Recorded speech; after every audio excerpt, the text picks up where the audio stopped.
الحمدللہ نحمدہ ونصلی علی رسولہ الکریم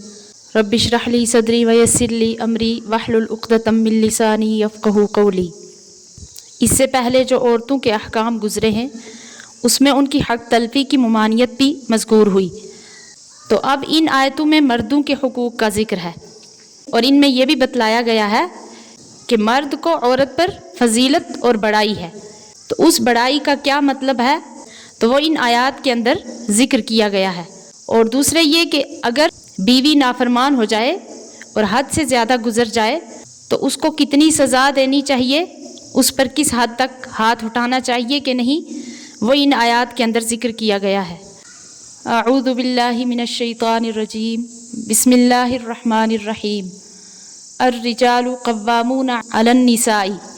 مرد حاکم ہیں عورتوں پر، بما فضل اللہ بعضهم علی بعض،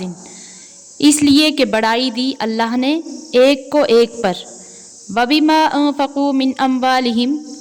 اور اس لیے کہ خرچ کیے انہوں نے اپنے مال۔ تو اس آیت میں بتلایا گیا ہے کہ مرد حاکم ہے عورتوں پر دو وجہ سے۔ ایک تو اس سبب سے کہ اللہ تعالیٰ نے بعضوں کو یعنی مردوں کو بعضوں پر یعنی عورتوں پر قدرتی فضیلت دی ہے،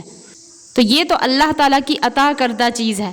اور دوسرے اس سبب سے کہ مردوں نے عورتوں پر اپنے مال یعنی مہر میں اور نان نفقہ میں خرچ کیے ہیں،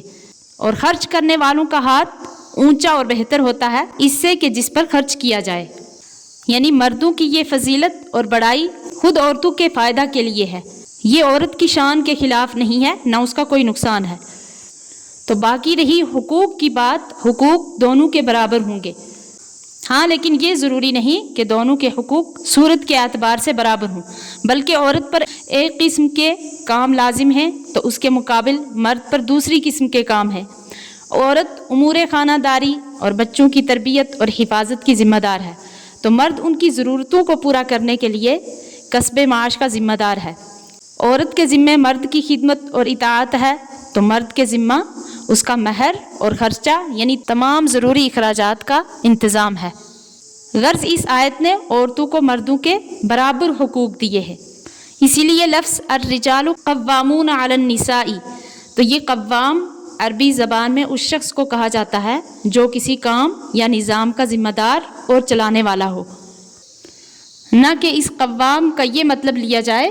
کہ یہ حکومت جو مردوں کی عورت پر ہے محض ایک دباؤ ڈالنے کی یا محض حکم چلانے کی حکومت نہیں، بلکہ حاکم یعنی مرد بھی شریعت کے قانون اور مشورہ کا پابند ہوگا، محض اپنی طبیعت کے یا اپنی مرضی کے تقاضا سے کوئی کام نہیں کر سکتا۔ جیسے کہ مرد کو حکم دیا گیا ہے عاشروہن بالمعروف، یعنی عورتوں کے ساتھ معروف طریقہ پر اچھا سلوک کرو۔ اسی طرح ایک دوسری آیت میں ان تراض منہما وتشاور کی تعلیم ہے، جس میں اس کی ہدایت کی گئی ہے کہ امور خانہ داری میں بیوی کے مشورہ سے کام کریں۔ تو اس تفصیل کے بعد مرد کی حاکمیت عورت کے لیے کسی رنج کا سبب نہیں ہو سکتی، لیکن چونکہ یہ احتمال تھا کہ مردوں کی اس فضیلت اور اپنی محکومیت سے عورتوں پر کوئی ناگوار اثر ہو، اس لیے اللہ تعالیٰ نے اس جگہ صرف حکم بتلانے اور جاری کرنے پر اکتفا نہیں فرمایا، بلکہ خود ہی اس کی حکمت اور وجہ بھی بتلا دی،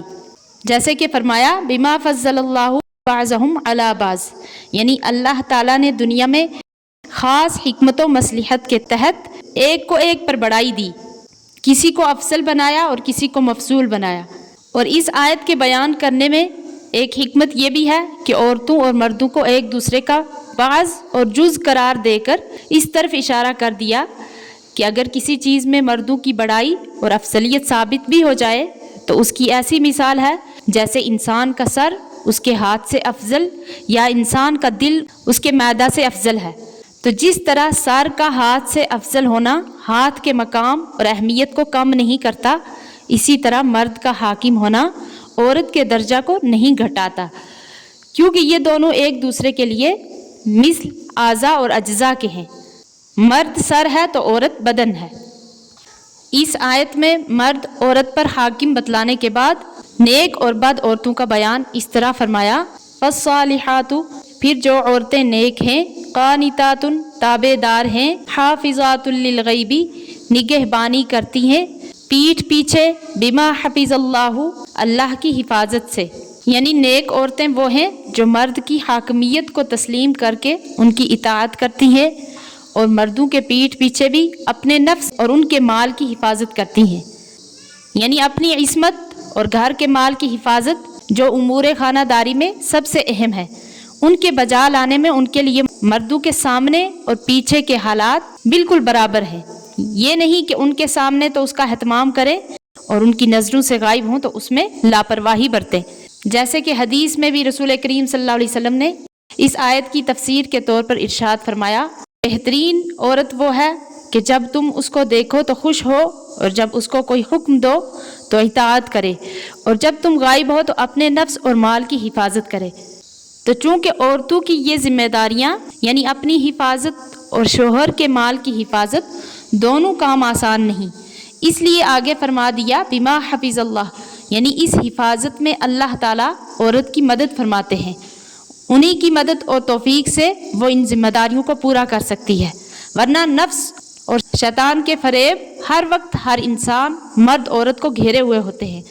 ایک حدیث میں رسول کریم صلی اللہ علیہ وسلم نے فرمایا کہ جو عورت اپنے شوہر کی تابع دار اور فرما بردار ہو، اس کے لیے استغفار کرتے ہیں پرندے ہوا میں اور مچھلیاں دریا میں اور فرشتے آسمانوں میں اور درندے جنگلوں میں۔ اب اس کے بعد ان عورتوں کا ذکر ہے جو اپنے شوہروں کی فرما بردار نہیں یا جن سے اس کام میں کوتاہی ہوتی ہے۔ قرآن کریم نے ان کی اصلاح کے لیے مردوں کو الگ ترتیب 3 طریقے بتلائے ہیں۔ پہلا طریقہ کیا ہے؟ واللاتی تخافون نشوزہن فعظوہن، اور جن کی بدخوئی کا ڈر ہو تم کو تو ان کو سمجھاؤ، سمجھانے سے کام نہیں چلا۔ وہجروہن، تو ان کو الگ کرو، فی المضاجع، بستر میں، یہ دوسرا عمل ہے۔ اگر اس سے بھی وہ باز نہ آئیں، وضربوہن، تو ان کو مارو اعتدال سے، یعنی عورتوں کی طرف سے اگر نافرمانی کا صدور یا اندیشہ ہو تو پہلا درجہ ان کی اصلاح کا یہ ہے کہ نرمی سے ان کو سمجھاؤ۔ اگر وہ محض سمجھانے بجانے سے باز نہ آئیں تو دوسرا درجہ یہ ہے کہ ان کا بسترا اپنے سے علیحدہ کر دو، تاکہ وہ اس علیحدگی سے شوہر کی ناراضگی کا احساس کر کے اپنے کام پر شرمندہ ہو جائے۔ قرآن کریم کے الفاظ میں فی المضاجع کا لفظ آیا ہے، اس سے فقہا رحمہ اللہ نے یہ مطلب نکالا کہ جدائی صرف بستر میں ہو، مکان کی جدائی نہ کرے کہ عورت کو مکان میں تنہا چھوڑ دے، اس میں ان کو رنج بھی زیادہ ہوگا اور فساد بڑھنے کا اندیشہ بھی اس میں زیادہ ہے۔ ایک صحابی سے روایت ہے، قلت یا رسول اللہ ما حق زوجتی احدنا علیہ قال ان تطعمها اذا اطعمت وتكسوها اذا اكتسيت ولا تضرب الوجه ولا تقبح ولا تهجر الا في البيت، کہ میں نے رسول کریم صلی اللہ علیہ وسلم سے عرض کیا کہ ہماری بیویوں کا ہم پر کیا حق ہے، تو آپ صلی اللہ علیہ وسلم نے فرمایا کہ جب تم کھاؤ تو انہیں بھی کھلاؤ اور تم پہنو تو انہیں بھی پہناؤ اور چہرے پر مت مارو، اور اگر اس سے علیحدگی اختیار کرنا چاہتے ہو تو صرف اتنی کرو کہ بستر الگ کر دو، مکان الگ نہ کرو۔ تو جو عورت اس شریفانہ سزا اور تنبیہ سے بھی متاثر نہ ہو تو پھر اس کو معمولی مار مارنے کی بھی اجازت ہے، جس سے اس کے بدن پر اثر نہ پڑے اور ہڈی ٹوٹنے یا زخم لگنے تک نوبت نہ آئے، اور چہرہ پر مارنے کو مطلقاً منع فرما دیا گیا ہے۔ تو شروع کی جو 2 سزائیں ہیں وہ تو شریفانہ سزائیں ہیں، اس لیے انبیاء اور صلحاء سے قولاً بھی ان کی اجازت منقول ہے اور اس پر عمل بھی ثابت ہے، مگر تیسری سزا یعنی مار پیٹ کی اگرچہ بدرجہ مجبوری ایک خاص انداز میں مرد کو اجازت دی گئی ہے، مگر اس کے ساتھ ہی حدیث میں یہ بھی ارشاد ہے وَلَن يَضْرِبَ خِيَارُكُمْ، یعنی اچھے مرد یہ مارنے کی سزا عورت کو نہ دیں گے۔ چنانچہ انبیاء علیہم السلام سے کہیں ایسا عمل منقول نہیں ہے کہ انہوں نے اپنے بیویوں کو مارا ہو۔ تو اس آیت کا شان نزول اسی قسم کے ایک واقعہ سے ہے۔ اس کا شان نزول یہ ہے کہ زید بن ظہیر رضی اللہ عنہ نے اپنی لڑکی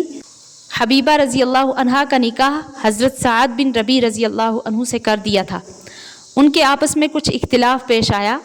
شوہر نے ایک تماچا مار دیا تو حبیبہ رضی اللہ عنہا نے اپنے والد سے شکایت کی، والد ان کو لے کر حضرت صلی اللہ علیہ وسلم کی خدمت میں حاضر ہوئے۔ آپ صلی اللہ علیہ وسلم نے حکم دے دیا کہ حبیبہ رضی اللہ عنہا کو حق حاصل ہے کہ جس زور سے سعد بن ربیع رضی اللہ عنہ نے ان کے تماچا مارا ہے وہ بھی اتنی ہی زور سے ان کے تمانچہ مارے۔ تو یہ دونوں حکم نبی صلی اللہ علیہ وسلم سن کر چلے کہ اس کے مطابق سعد بن ربیع رضی اللہ عنہ سے اپنا بدلہ لیں، مگر اسی وقت یہ آیت نازل ہو گئی جس میں مرد کے لیے عورت کی مار پیٹ اس وقت جائز قرار دی جب وہ 2 سزاؤں سے باز نہ آئے جو اس سے پہلے ذکر کی گئی ہیں کہ پہلے ان کو سمجھاؤ، اگر سمجھانے سے باز نہ آئے پھر ان کا بستر الگ کر دو، اگر یہ کام کرنے کے بعد بھی اگر عورت باز نہ آئے اور نافرمانی کرتی رہے پھر ان کو مار پیٹ کی اجازت دی گئی ہے، یعنی ایسی مار کہ عورت کو کوئی چوٹ بھی نہ آئے۔ تو پھر اس کے بعد حضرت صلی اللہ علیہ وسلم نے ان دونوں کو بلوا کر حق تعالیٰ کا حکم سنا دیا اور انتقام لینے کا پہلا حکم منسوخ فرما دیا۔ تو اب آیت کے آخر میں ارشاد فرمایا کہ اگر ان تدبیروں کے ذریعہ اگر وہ تابعدار ہو جائے پھر تم بھی چشم پوشی سے کام لو۔ ارشاد ہے فَإِنْ أَطَعْنَكُمْ فَلَا تَبْغُوا عَلَيْهِنَّ سَبِيلًا، پھر اگر کہا مانے تمہارا تو مت تلاش کرو ان پر الزام کی راہ۔ ان اللہ کان علیٰ کبیرہ، بے شک اللہ ہے سب سے اوپر بڑا، یعنی معمولی باتوں پر الزام کی راہ تلاش نہ کرو اور سمجھ لو کہ اللہ کی قدرت سب پر حاوی ہے، یعنی اللہ تعالیٰ کی یہ بڑائی تمہارے اوپر بھی مسلط ہے، تم زیادتی کرو گے تو اس کی سزا تم بھگتو گے۔ تو اب یہ نظام تو وہ تھا کہ جس کے ذریعہ گھر کا جھگڑا گھر ہی میں ختم ہو جائے، لیکن بعض اوقات ایسا بھی ہوتا ہے کہ جھگڑا طول پکڑ لیتا ہے، خواہ اس وجہ سے کہ عورت کی طبیعت میں سرکشی ہو یا اس بنا پر کہ مرد کا قصور اور اس کی طرف سے زیادہ تشدد ہو۔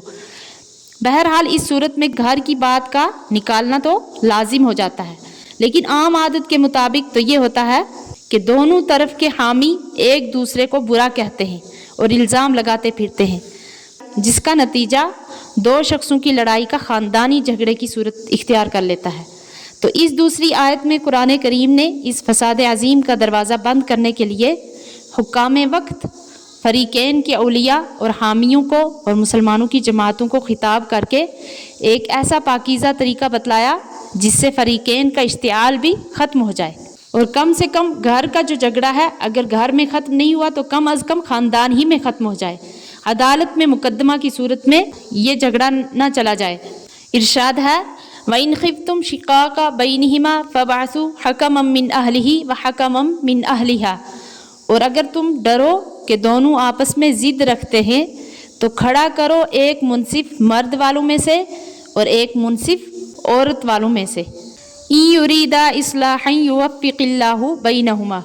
اگر یہ دونوں چاہیں گے کہ صلح کرا دیں تو اللہ موافقت کر دے گا ان دونوں میں۔ إِنَّ اللَّهَ كَانَ عَلِيمًا خَبِيرًا،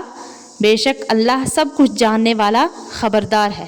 تو یہاں آیت میں جو لفظ حکمم من اہلہ و حکمم من اہلہا آیا ہے تو اس میں قرآن کریم نے ان دونوں شخصوں کے ضروری اوصاف کو بھی متعین کر دیا کہ ان دونوں میں جھگڑوں کے فیصلہ کرنے کی صلاحیت موجود ہو، اور یہ صلاحیت ظاہر ہے کہ اسی شخص میں ہو سکتی ہے جو علم بھی رکھتا ہو اور دیانت دار بھی ہو، اور دونوں حکم اگر نیک نیت ہوں اور دل سے چاہیں کہ باہم صلح ہو جائے تو اللہ تعالیٰ کی طرف سے ان کی غیبی امداد ہوگی کہ یہ اپنے مقصد میں کامیاب ہو جائیں گے، اور ان کے ذریعہ دونوں میاں بیوی کے دلوں میں اللہ تعالیٰ اتفاق و محبت پیدا فرما دیں گے۔ تو آخر میں اس عجیب و غریب قرآنی نظام پر ایک اجمالی نظر ڈالیے جو اس نے گھریلو جھگڑوں کے ختم کرنے کے لیے دنیا کو دیا ہے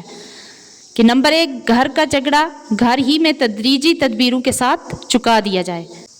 دوسرے یہ کہ اگر یہ صورت ممکن نہ رہے تو حکام یا برادری کے لوگ 2 حکموں کے ذریعے ان میں مصالحت کرا دے تاکہ گھر میں نہیں تو خاندان ہی کے اندر محدود رہ کر جھگڑا ختم ہو سکے۔ تیسرے یہ کہ جب یہ بھی ممکن نہ رہے تو آخر میں معاملہ عدالت تک پہنچے، وہ دونوں کے حالات و معاملات کی تحقیق کر کے عادلانہ فیصلہ کرے۔ تو آخر آیت میں ان اللہ کان علیما خبیرا فرما کر دونوں فیصلہ کرنے والوں کو بھی متنبہ فرما دیا کہ تم کوئی بے انصافی یا کج روی کرو گے تو تم کو بھی ایک علیم اور خبیر سے سابقہ پڑھنا ہے، تو اس کو سامنے رکھو۔ اللہ تعالیٰ صحیح سمجھنے کی توفیق عطا فرمائے، آمین۔